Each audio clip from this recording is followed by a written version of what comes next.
여기가 어디지? 저는 김영수, 올해 66살입니다. 그날 저는 제 아내 얼굴을 알아보지 못했습니다.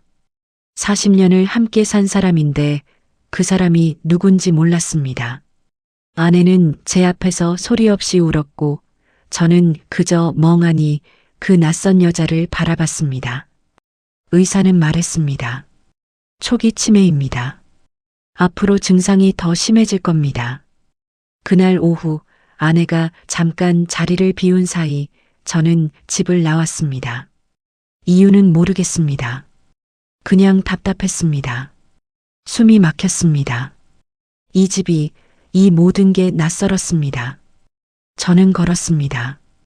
어디로 가는지도 모르고 그냥 걸었습니다. 1시간, 2시간, 해가 지기 시작했습니다.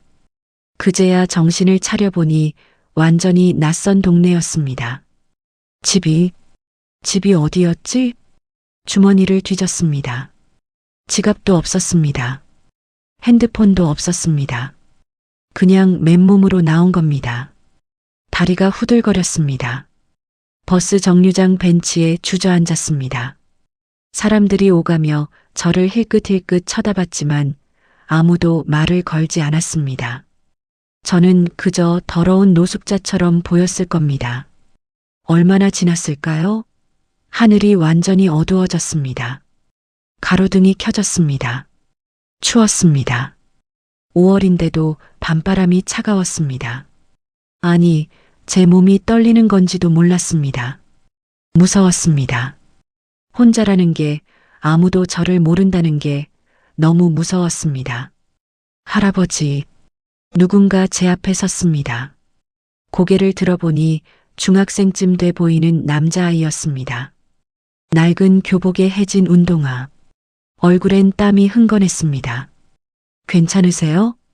저는 대답하지 못했습니다. 목이 메었습니다. 할아버지, 혹시 집을 못 찾으시는 거예요? 아이의 목소리가 떨렸습니다. 걱정하는 목소리였습니다. 저는 고개를 끄덕였습니다. 그리고 눈물이 났습니다. 66살 노인이 낯선 골목에서 아이 앞에서 울고 있었습니다. 울지 마세요. 제가 도와드릴게요. 아이가 제 옆에 앉았습니다. 그리고 묻지도 않고 자기 가방에서 물을 꺼내 건넸습니다. 물 드세요. 목마르시죠?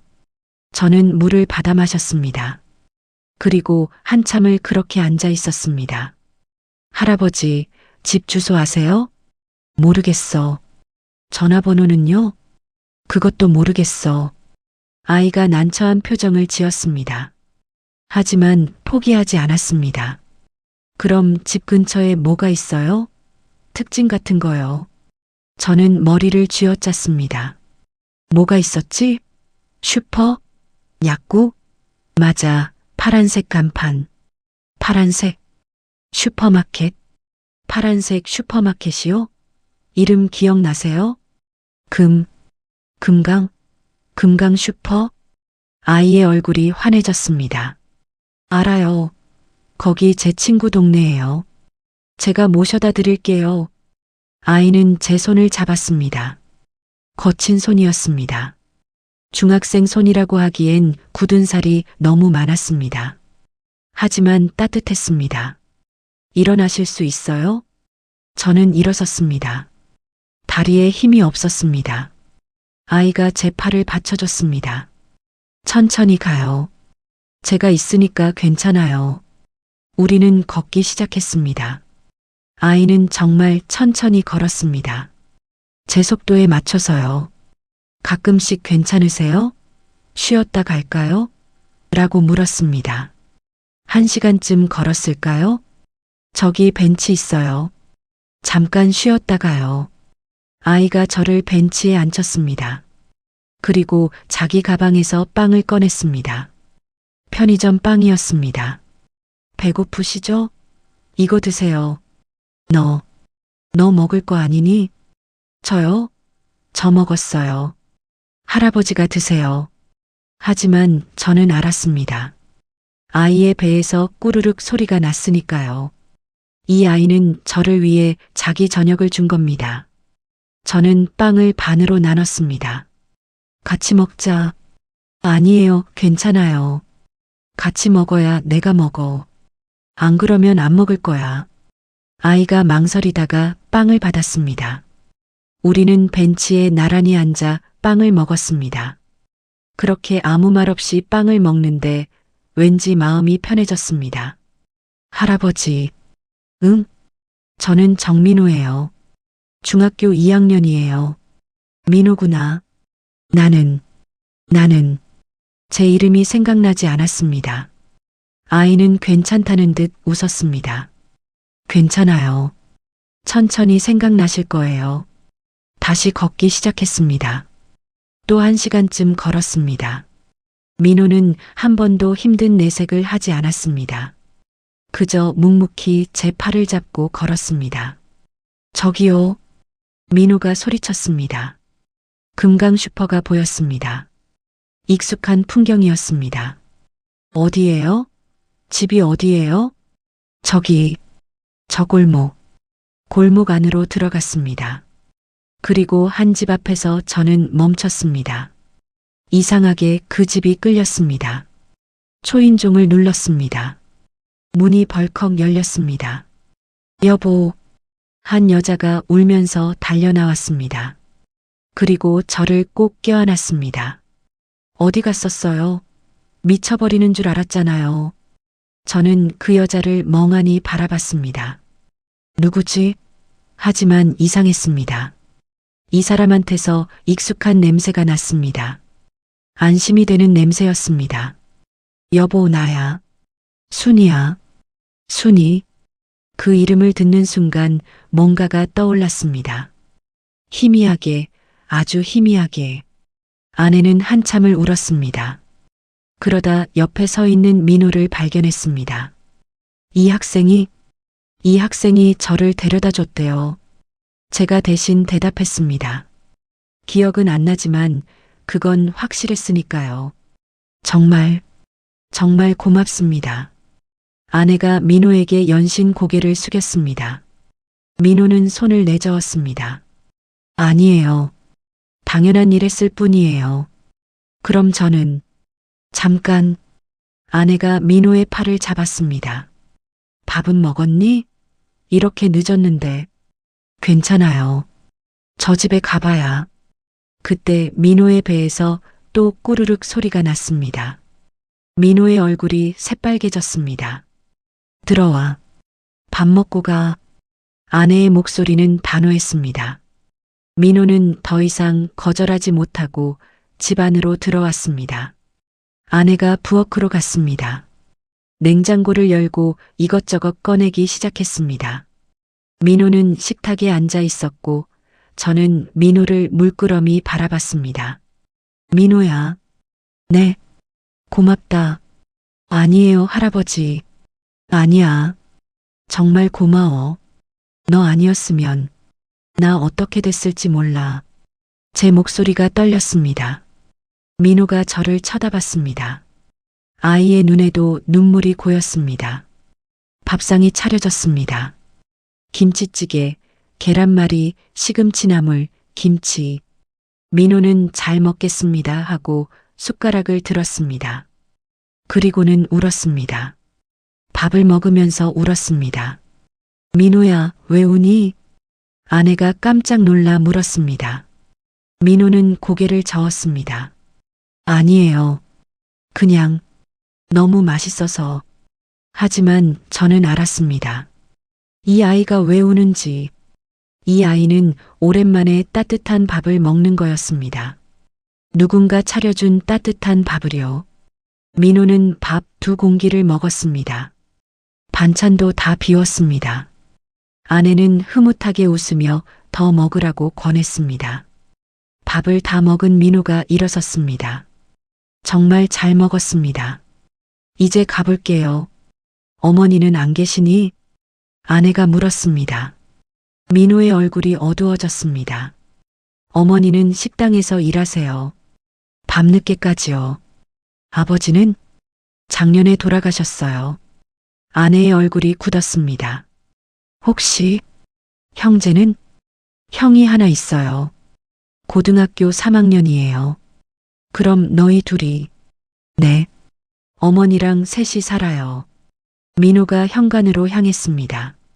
신발을 신으면서 말했습니다. 할아버지, 할머니, 정말 감사했어요. 잘 계세요. 문이 닫혔습니다. 저와 아내는 한참을 그 자리에 서 있었습니다. 그날 밤 잠자리에 누웠지만 잠이 오지 않았습니다. 민호 생각이 계속 났습니다. 저 어린 나이에 아버지 없이 어머니는 밤늦게까지 일하고 형은 수험생이고 그런데도 길 잃은 노인을 3시간이나 걸려 집까지 데려다 주다니. 여보, 응? 그 학생 말이야. 민호? 우리가 뭔가 도와줄 수 있지 않을까? 아내도 같은 생각이었는지 한숨을 쉬었습니다. 나도 그 생각했어. 근데 어떻게? 학비라도 지원해주면 어떨까? 그 집에서 받을까? 자존심 상할 텐데. 그래도 한번 알아보자. 학교 선생님한테 연락해서 다음 날 저는 민호네 학교를 찾아갔습니다. 행정실에서 담임 선생님을 만났습니다. 정민호 학생이요? 저희 반에서 제일 모범적인 학생이에요. 선생님은 민호 이야기를 했습니다. 아버지가 작년에 교통사고로 돌아가셨다는 것, 어머니가 혼자서 두 아들을 키우고 있다는 것, 민호가 편의점 알바를 하면서 생활비를 보탠다는 것. 근데 성적은 어떤가요? 우수해요. 전교 10등 안에 들어요. 원래 더 잘할 수 있는데 알바 때문에 공부 시간이 부족한 것 같아요. 저는 선생님께 제 이야기를 했습니다. 민호가 저를 도와준 일, 그래서 민호를 돕고 싶다는 것. 선생님, 제가 민호 학비를 지원하고 싶습니다. 정말이세요? 네. 고등학교, 대학교까지요. 제 형편이 괜찮은 편이거든요. 근데 민호 어머니께 직접 말하면 거절하실 것 같아서요. 선생님이 잠시 고민하더니 말했습니다. 알겠습니다. 제가 조심스럽게 말씀드려 볼게요. 일주일 후 선생님께 연락이 왔습니다. 민호 어머니가 만나고 싶어 한다고요. 민호네 집은 작은 반지하였습니다. 낡은 건물, 삐걱거리는 계단을 내려가니 축축한 복도가 나왔습니다. 맨 끝방이었습니다. 문을 열자 좁은 방이 보였습니다. 부엌과 방이 하나로 되어 있었습니다. 곰팡이 냄새가 났습니다. 민호 어머니는 40대 초반쯤 돼 보였지만 나이보다 훨씬 늙어 보였습니다. 머리는 백발이 섞여 있었고 손은 거칠었습니다. 어서 오세요. 목소리는 떨렸습니다. 민호와 형도 있었습니다. 형은 안경을 쓴 말랐어 보이는 학생이었습니다. 앉으세요. 우리는 방바닥에 앉았습니다. 한참 침묵이 흘렀습니다. 선생님한테 들었습니다. 민호 어머니가 먼저 입을 열었습니다. 정말 감사합니다. 그런데 거절하시려는 거죠? 제가 먼저 말했습니다. 민호 어머니가 고개를 숙였습니다. 죄송합니다. 저희가 가난하다고 동정받고 싶지 않아서요. 동정이 아닙니다. 저는 민호를 쳐다봤습니다. 민호는 정말 훌륭한 아이예요. 그런 아이가 돈 때문에 꿈을 포기하면 안 되잖아요. 저는 그게 싫어요. 하지만 어머니, 민호 형이 입을 열었습니다. 받으시는 게 어때요? 민호 때문이에요. 민호는 의사가 되고 싶어 해요. 뭐? 민호 어머니가 놀라 민호를 쳐다봤습니다. 민호는 고개를 숙였습니다. 네, 저 의사 되고 싶어요. 민호야, 그건 우리 형편에 압니다. 그래서 포기하려고 했어요. 민호의 목소리가 떨렸습니다. 근데 아버지가 돌아가실 때 병원비 없어서 제대로 치료도 못 받으시고 민호가 울기 시작했습니다. 저는 그런 사람들을 돕고 싶어요. 돈이 없어서 치료 못 받는 사람들이요. 방 안이 조용해졌습니다. 민호 어머니도 울고 형도 울었습니다. 저는 민호 어머니의 손을 잡았습니다. 부탁입니다. 받아주세요. 민호의 꿈을 위해서요. 민호 어머니는 한참을 울다가 고개를 끄덕였습니다. 감사합니다. 정말 감사합니다. 그날부터 저는 민호를 지원하기 시작했습니다.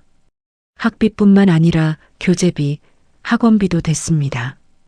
민호는 편의점 알바를 그만두고 공부에 집중할 수 있게 됐습니다.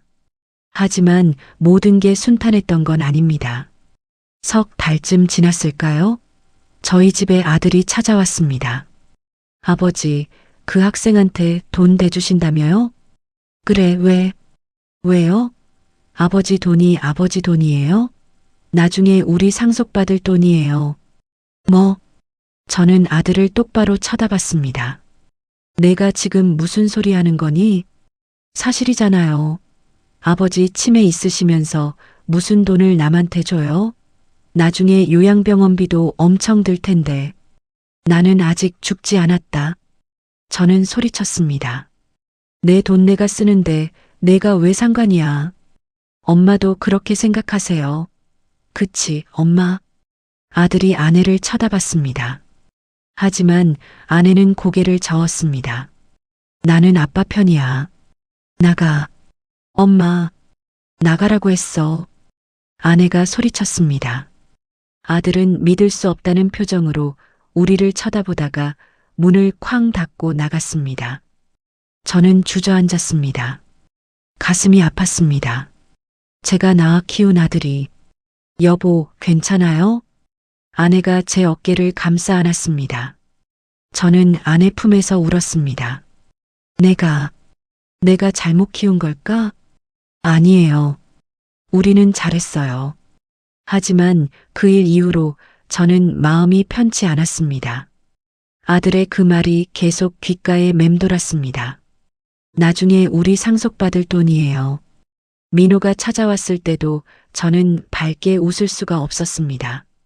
할아버지, 무슨 일 있으세요? 아니야, 아무 일도. 거짓말. 얼굴에 다 써 있어요. 민호가 제 옆에 앉았습니다. 할아버지, 혹시 쟤 때문인가요? 저는 고개를 저었지만 민호는 알았던 것 같습니다. 할아버지, 저 그만할까요? 지원받는 거요. 무슨 소리야? 할아버지 가족들이 싫어하시는 거 아니에요? 제가 할아버지 돈을. 민호야. 저는 민호의 어깨를 잡았습니다. 너는 아무 잘못이 없어. 너는 내 꿈을 이뤄야 해. 알겠니? 민호의 눈에 눈물이 고였습니다. 하지만은 없어. 나는 내가 하고 싶은 일 하는 거야. 너를 돕는 게 나는 행복해. 민호는 한참을 울었습니다. 저는 그런 민호의 등을 쓸어줬습니다. 그 후로도 아들은 몇 번 더 찾아와 항의했습니다. 하지만 저는 마음을 바꾸지 않았습니다.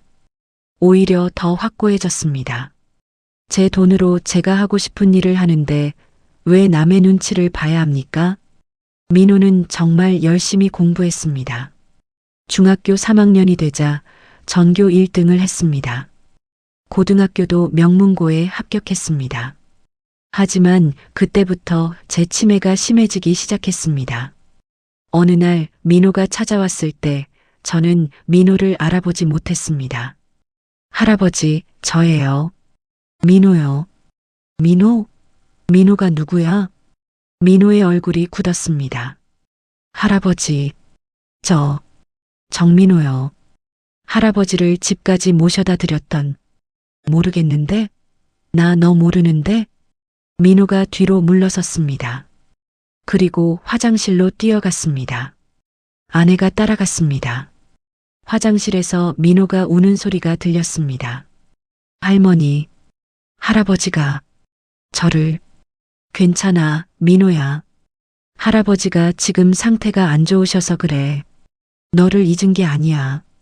하지만 할아버지는 너를 정말 아끼셔. 나한테 맨날 내 이야기 하셔. 민호가 꿈을 이뤘으면 좋겠다고, 의사가 돼서 많은 사람을 도왔으면 좋겠다고. 잊지 않았어. 민호는 한참을 울었습니다. 그날 이후로도 저는 자주 민호를 잊었습니다. 어떤 날은 알아보고 어떤 날은 몰랐습니다. 하지만 민호는 포기하지 않았습니다. 매번 찾아와서 자기소개를 했습니다. 할아버지, 저 민호예요. 할아버지가 저를 도와주셨잖아요. 그럴 때마다 저는 그래, 미안하다. 기억이 안 나네라고 했고 민호는 괜찮아요라며 웃었습니다. 하지만 저는 알았습니다. 그 웃음 뒤에 숨은 아픔을요. 민호는 고등학교를 졸업하고 의과대학에 합격했습니다. 서울의 명문의대였습니다. 합격 소식을 들었을 때 저는 잠시 정신이 맑아졌습니다. 민호야, 합격했구나. 네, 할아버지. 저 해냈어요. 민호가 울면서 저를 껴안았습니다. 저도 민호를 꼭 안았습니다. 잘했어. 정말 잘했어. 하지만 그 순간도 오래가지 못했습니다. 다시 저는 흐릿해졌습니다. 의대 1학년 민호는 방학 때마다 찾아왔습니다. 여전히 저는 민호를 자주 잊었지만 민호는 포기하지 않았습니다. 할아버지, 저 이번 학기에 해부학 공부했어요. 해부학? 그게 뭐야? 사람 몸을 공부하는 거요. 어려웠지만 재밌었어요. 민호는 신나게 이야기했습니다. 저는 이해하지 못했지만 민호의 목소리를 듣는 게 좋았습니다. 2학년이 됐을 때 민호가 말했습니다. 할아버지, 저 노인의학 전공하려고요. 노인의학? 네, 할아버지 같은 어르신들을 돕는 거요. 치매 있으신 분들, 거동 불편하신 분들, 그런 분들을 도와드리고 싶어요. 저는 민호의 손을 잡았습니다. 고맙구나. 3학년, 4학년. 시간은 빠르게 흘렀습니다. 저의 상태는 점점 나빠졌습니다. 이제는 아내도 자주 알아보지 못했습니다. 밥 먹는 것도 잊었고 화장실 가는 것도 잊었습니다. 요양병원에 입원해야 한다는 이야기가 나왔습니다. 아내는 울면서 저를 병원에 데려갔습니다. 여보, 미안해요. 내가 집에서 모시고 싶은데 내 힘으로는 안 돼요. 저는 아내가 누군지 몰랐지만 그 사람이 슬퍼하는 게 싫었습니다. 요양병원 생활이 시작됐습니다. 답답했습니다. 여기가 어딘지, 왜 여기 있는지 몰랐습니다. 그런데 어느 날 젊은 남자가 저를 찾아왔습니다. 할아버지, 누구야? 저 민호예요. 기억 안 나시죠? 저는 고개를 저었습니다. 저는 할아버지가 도와주신 학생이에요. 이제 의대를 졸업했어요. 의대? 네, 할아버지 덕분이에요. 민호는 매주 저를 찾아왔습니다. 그리고 매번 자기소개를 했습니다. 저는 매번 잊었지만 민호는 포기하지 않았습니다. 2년이 지났습니다. 민호는 레지던트가 됐다고 했습니다. 그리고 제가 있는 요양병원의 협력병원에서 일하게 됐다고 했습니다. 할아버지, 이제 제가 할아버지를 돌볼 수 있어요. 저는 민호를 쳐다봤습니다. 이 사람이 누구지? 하지만 이상하게 마음이 편했습니다. 어느 겨울날 저는 폐렴에 걸렸습니다. 병원으로 옮겨졌습니다. 상태가 심각했습니다. 보호자분, 각오하셔야 할 것 같습니다. 의사가 아내에게 말했습니다. 아내는 울었습니다. 그때 한 젊은 의사가 들어왔습니다. 제가 맡겠습니다. 민호 선생님? 네, 이 할아버지는 제가 꼭 살려야 해요. 민호는 밤낮으로 저를 돌봤습니다. 약을 조절하고 상태를 체크하고 곁에서 지켰습니다. 할아버지, 안 돼요. 이렇게 가시면 안 돼요. 민호의 목소리가 들렸습니다. 흐릿했지만 들렸습니다. 할아버지가 저한테 해주셨잖아요. 꿈을 이루라고 하셨잖아요. 저 꿈 이뤘어요. 근데 할아버지가 안 계시면 누구한테 보여드려요. 민호가 우는 소리가 들렸습니다. 일주일쯤 지났을까요? 저는 눈을 떴습니다. 천장이 보였습니다. 흰 천장이었습니다. 할아버지, 누군가 소리쳤습니다. 고개를 돌리니 젊은 남자가 있었습니다. 민호예요. 할아버지 기억나세요? 민호. 그 이름이 익숙했습니다. 저는 민호를 물끄러미 바라봤습니다. 그리고 기억났습니다. 희미하게, 아주 희미하게. 길을 잃었던 그날 밤, 제 손을 잡아준 그 작은 손. 민호야? 민호가 울음을 터뜨렸습니다.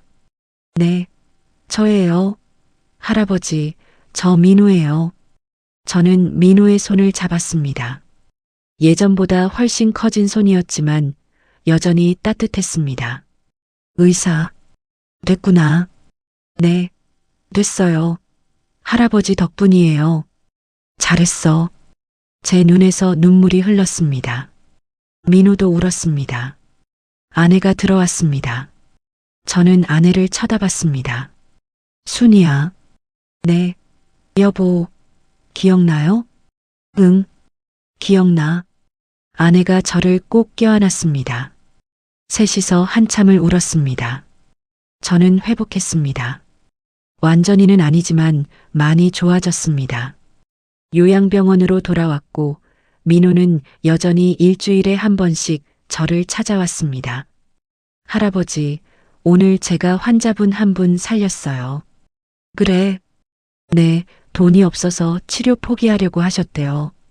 근데 제가 병원에 이야기해서 무료로 해드렸어요. 잘했구나. 할아버지가 저한테 해주셨던 것처럼요. 민호가 환하게 웃었습니다. 저도 웃었습니다. 어느 봄날 민호가 저를 휠체어에 태워 산책을 나갔습니다. 벚꽃이 만발했습니다. 할아버지, 예쁘죠? 예쁘구나. 할아버지, 제가 결혼해요. 결혼? 네, 같은 병원 간호사예요. 정말 좋은 사람이에요. 그래, 축하한다. 할아버지도 오실 거죠? 결혼식에요? 저는 고개를 끄덕였습니다. 하지만 사실은 불안했습니다. 그때까지 제 정신이 온전할까?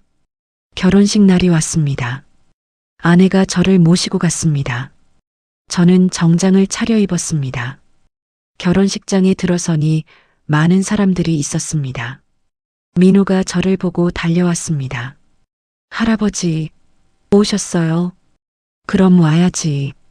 민호는 저를 맨 앞자리에 앉혔습니다. 그리고 속삭였습니다. 할아버지, 제가 여기까지 올 수 있었던 건 할아버지 덕분이에요. 감사합니다. 아니야. 너의 노력이야. 아니에요. 할아버지가 그날 밤 제 손을 잡아주셨잖아요. 그게 시작이었어요. 민호의 눈에 눈물이 고였습니다. 결혼식이 시작됐습니다. 민호는 행복해 보였습니다. 저는 그런 민호를 보며 생각했습니다. 그날 밤 길을 잃었던 게 오히려 다행이었다고. 그래서 민호를 만났으니까요. 작은 선행이 이렇게 큰 결실을 맺을 줄 누가 알았겠습니까?